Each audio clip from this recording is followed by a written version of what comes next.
Hey guys, here's the raft beds that I put in. As you can see, we've taken out a lot of the mature plants, and we actually moved some of them down here to the floor or in-ground raft bed.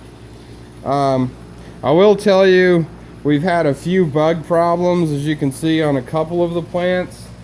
Nothing major, but when you do put it in the ground, and why we did that was to try to cool another mass of water in the summer, but it does allow the bugs a little bit more access. We've had no problems with any bugs in the raised grow beds that we've got around here, so that is something to consider. But I wanted to cover on adding air to your raised grow beds. What we're running is just a little pump that I bought off Amazon, and you can see it over here. Now I would recommend that you upgrade.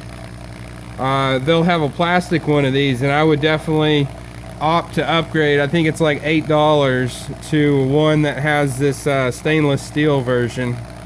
That pump uses maybe I think it's 60 watts or something, or no, 35 watts, so it doesn't use a lot of power, but it really does put out a lot of air. So what we did was we put I put circular air stones, and I keep these fairly tight together. You can kind of see under here. Let me see if I can move one of these others.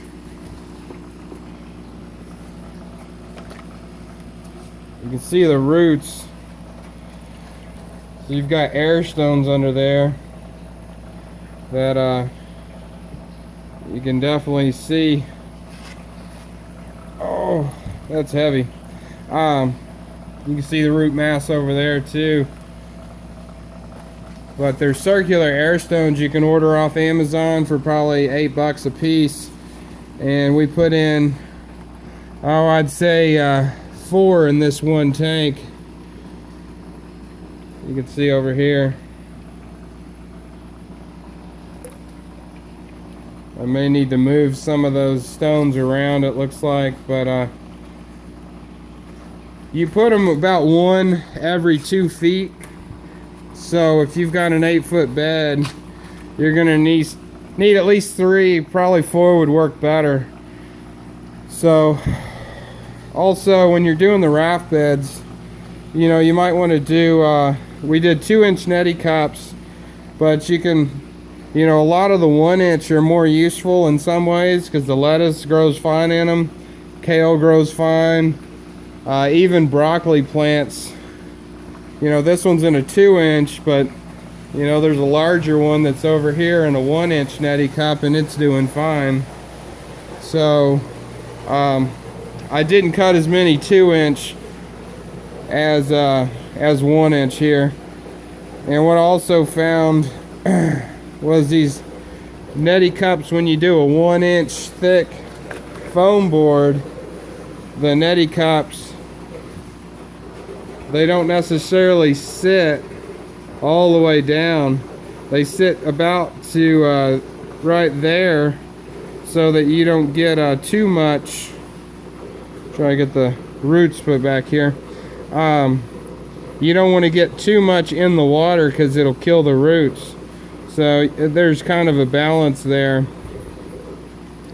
So when you're drilling the holes, when you're using a 1-inch, you have to be really careful to do a couple tests on some scrap so that you don't drill too big of a hole, because they'll set too low.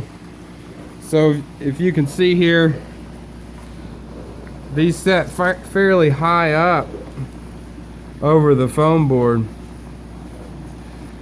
And the main thing is you want this bottom to be perfectly smooth with the bottom of that foam board, so it just barely touches in the water. So when you're drilling your foam, just be careful with that, because you can run quite a bit of foam if you drill all these wrong, plus a lot of wasted time.